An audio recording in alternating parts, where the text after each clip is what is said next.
on the drum and bass tutorial celebrating my latest D&B pack, Zodiac, out now, link in the description. Today I'm going to be diving into my liquid D&B bass secrets. Not that I have production secrets with you guys, I literally share everything I know about music production on this channel.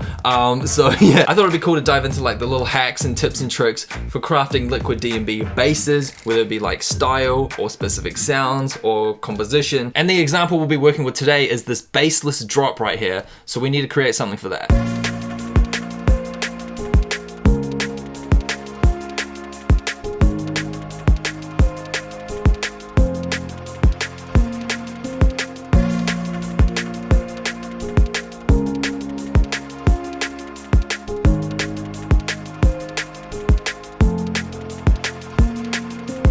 Cheeky little note at the end. I don't know if I'm digging it or not. As you may know, on the piano roll, purple are the notes in the scale. This note ain't in the scale, but it fits really well, so you know.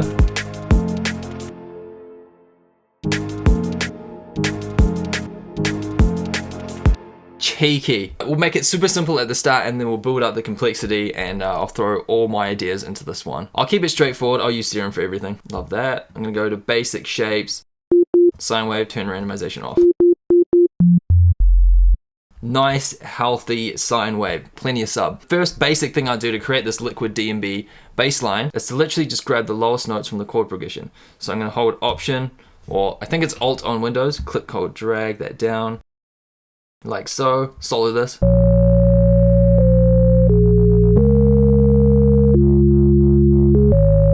That sounds quite cool in itself. If we introduce another basic shapes, and then a bit of fine tune.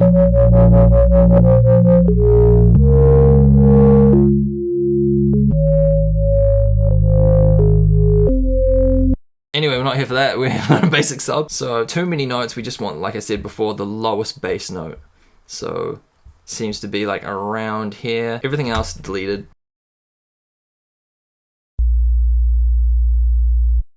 And I made some randomization with this piano note, so the notes aren't going to exactly start on the grid, so quantization is going to help with that.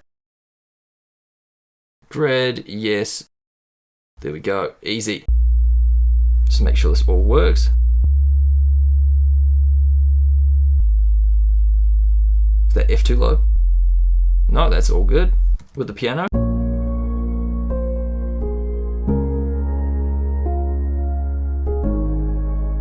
That is so warm.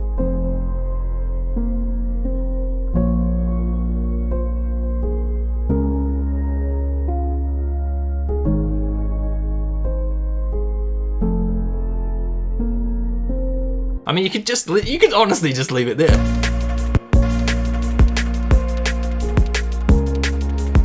We're gonna get more and more technical. Anyways, this kind of bass which we have there. If you go into the waveform editor, we could introduce a few more harmonics.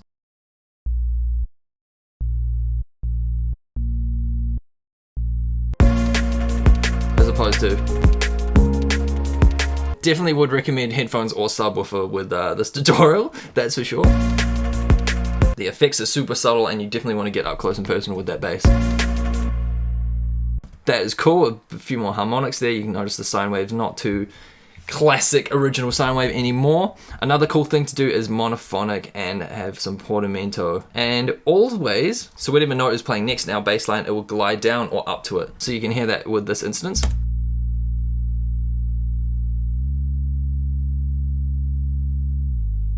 Which may or may not sound cool with your drop.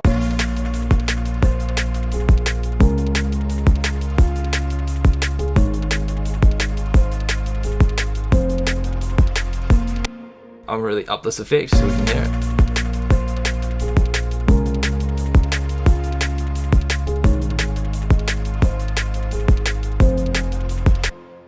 It is a little bit clashy with the chords, and the chords do have a bit of low end, so we could get rid of that low end on the chords.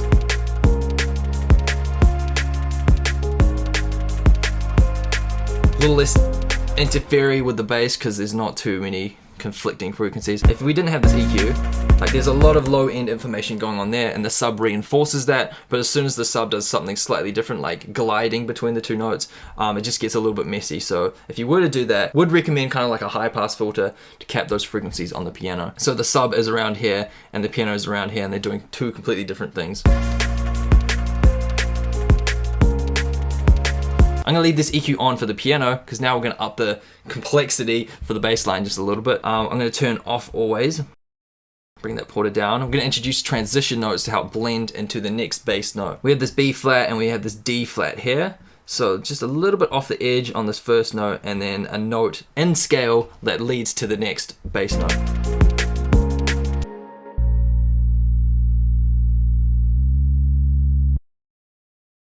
We could even have it play for a beat instead of.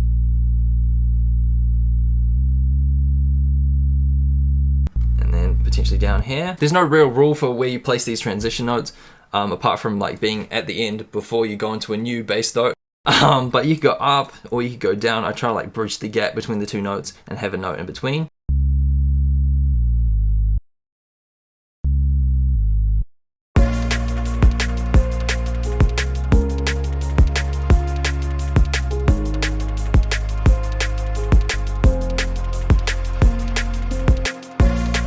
Little gap of silence there before the next one starts. Bada bing, bada boom. I like this note here. I'm not too fond of how long these ones are, so I'm gonna trim them.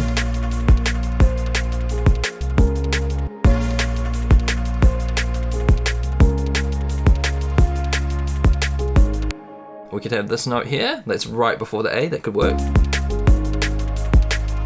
Or we got the G there. Maybe even. Nice. Having a ridiculously low transition note sometimes really works well like that as well. I reckon it's time for some octaves now, like same notes, but up 12 semitones. So we could introduce a new octave. The shortcut is shift and then up on the keyboard. See if this works.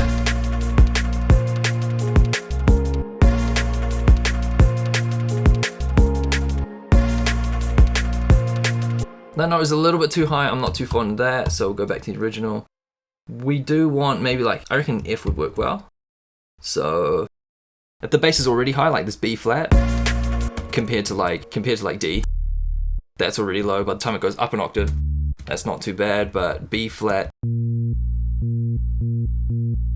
little bit too high, so I'm gonna reserve that note for like an F, so we'll see how it sounds.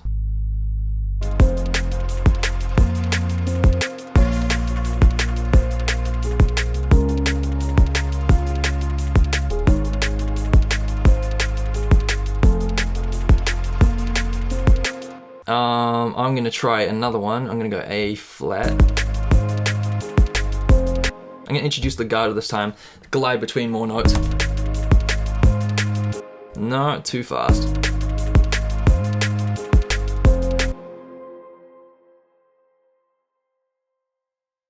Alright, we need to come back down to earth with this note.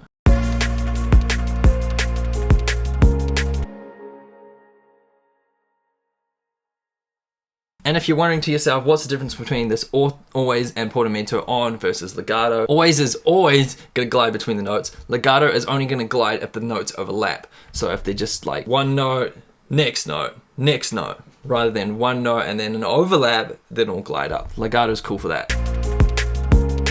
See, these notes aren't gliding. And then overlap this, so this glides again. We can chuck this up an octave as well, maybe down to here. We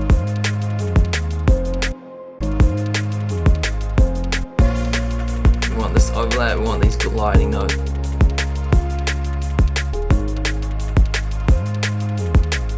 Alright, we've got a bit more complexity to this bass line now. I'm going to duplicate that for that. We're introducing some transition notes to help blend our notes. We've got some octaves, we've got some legato gliding our notes. I reckon composition wise, I'm happy with that bass line. It's time to try out some different styles now. It is a very clean, very basic bass at the moment, so we're going to spice that up. Introduce a new MIDI clip. I'm going to copy across this MIDI. This is going to be our really clean bass. Mute that, time for a new instance of Serum. And I feel like if you follow this channel for some time, you're gonna know what's coming up next, and that is the Reese Bass. So unison 2, matrix, no, global, width 0. And then we need to hear how this sounds.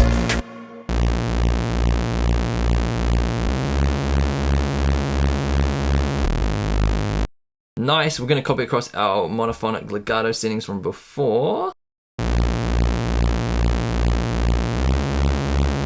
And the intensity of the neo neo, aka beat frequency, detuneness.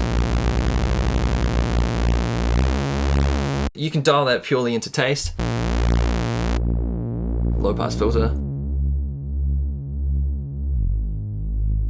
Nice, so this should work well. Just a few more harmonics compared to this clean bass.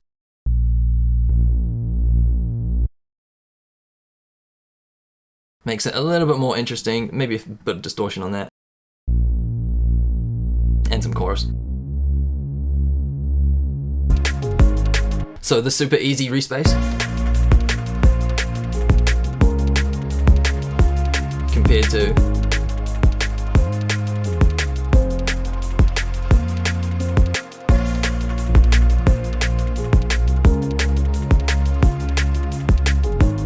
lacking a little bit of sub, we can turn the sub on.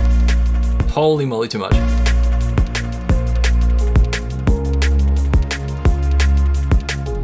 Randomization off. And if we want to get even more cheeky with the sound design, we go ahead and edit this wavetable, get rid of the fundamental, since our sine wave is going to be essentially doing that and they won't clash.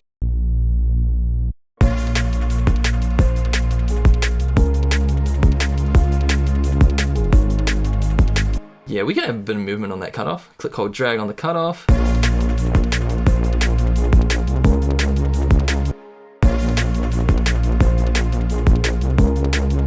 like a bit more subtle.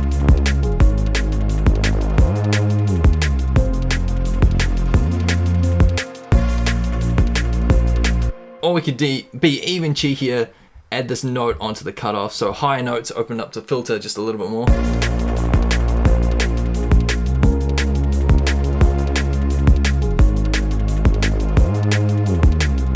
These notes, I'm going to accentuate that.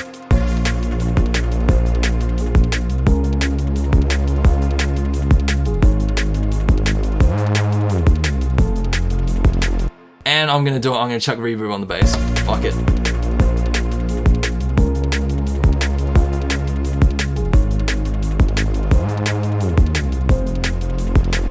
Bit more detune, here we go. Oh shit. Wicked, oh my god, this is getting way too technical, but I just keep coming up with ideas. Chuck the note on the detune. Higher the note, more detune we're gonna have. Holy moly. Wait for it.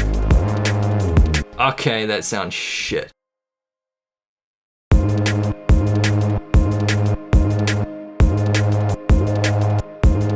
And more resonance, oh, it's going.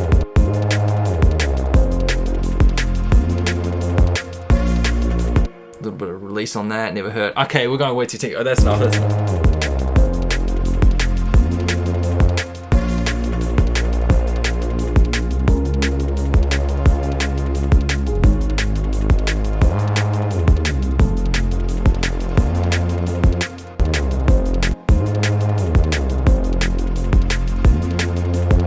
That is clean. Okay, that's enough of that. Beautiful. That is our Reese Bass. Why did I put a gap there? For the next instance of the bass, I'm going to duplicate this clean bass. And this is going to be our release bass. And envelope 1 for this one.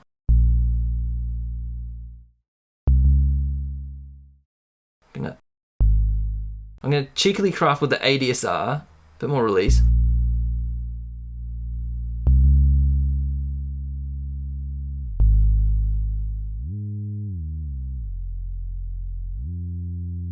Legato is messing with that. I'm going to turn off legato for this one. And for quantize, I'm going to select all, hit end. For this, we don't want the overlap, so I'm going to select end as well. And then may need to do some cheeky editing. Just want one note playing at a time.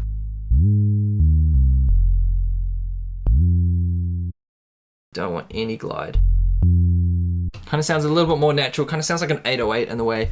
I'm going to bump the shit out of this to make sure the harmonics coming through. Distortion. bit too much. And introduce another instance, and I'm gonna have a little bit of fine tune on this.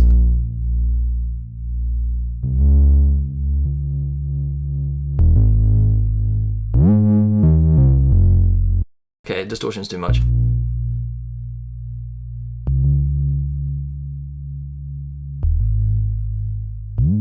Kind of that old school jungle sound. There's another note I missed. But not quite enough bass, so overdrive tactic.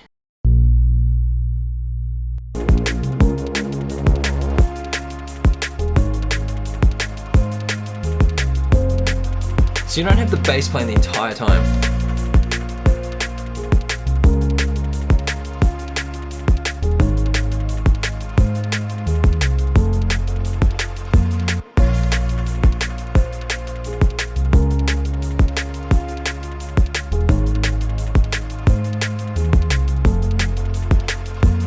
The D-tune as well, never hurt. 2 more instances left. One is gonna be, yeah, we'll finish on the wild card. I know what I'm gonna do next. I need to get these notes back to 1 note per bar.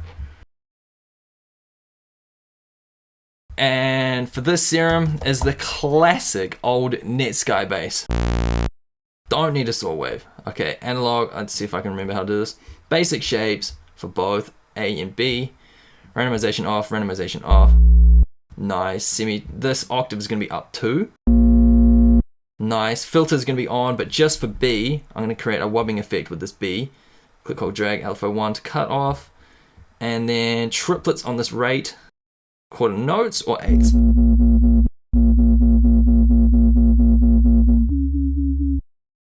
Man, pushing that way too hard.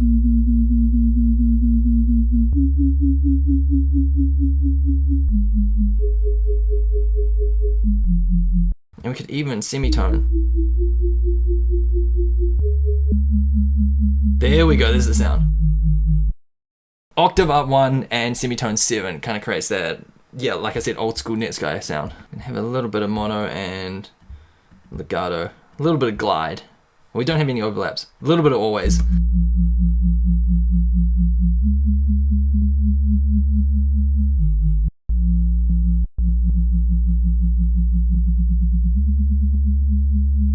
Yeah, that triplets part's definitely important. There we go.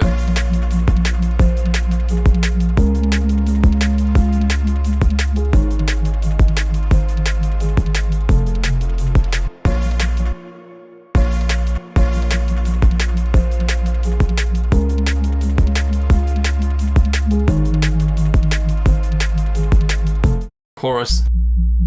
Oh, that's a little bit wider.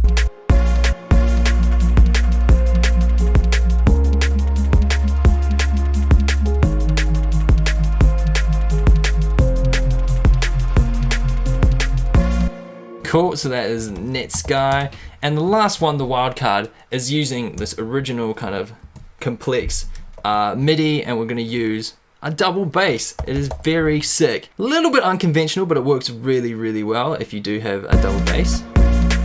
VST. So here we are. Make sure all the notes are playing. Not that one. Cool, and it's as simple as that. I'm gonna throw a little bit of distortion on it with raw. Routing, multiband. Low, just gonna bump that shit up. High, change that to fractal. Get that kind of plucky sound coming through, and we're golden.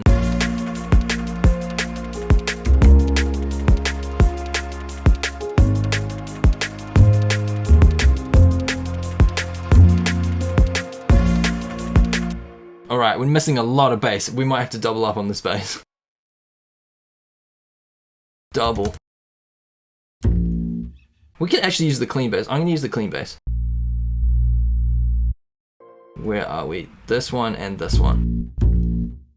But of course, since we've got 2 basses, double bass, I'm going to have to ditch the sub on that so we don't have them clashing, because the clean bass is doing all the work on that.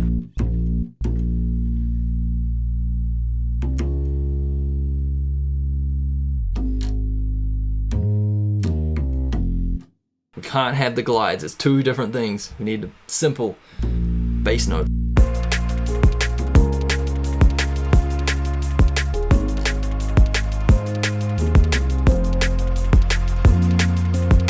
And since we have no sub bass being played on this double bass, we can make the double bass wide.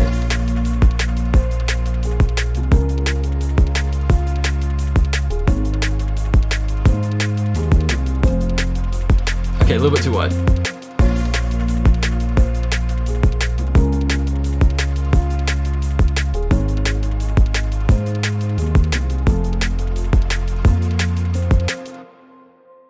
Beautiful. And there's my very lengthy tutorial covering basses and liquid D&B. Hopefully learned a lot. That is all my secrets out there for liquid D&B basses. And like I said at the start, I'm celebrating the release of my brand new drum and bass pack Zodiac. Link will be in the description. Hopefully you learned a thing or two, and I'll catch you guys in the next tutorial. Peace.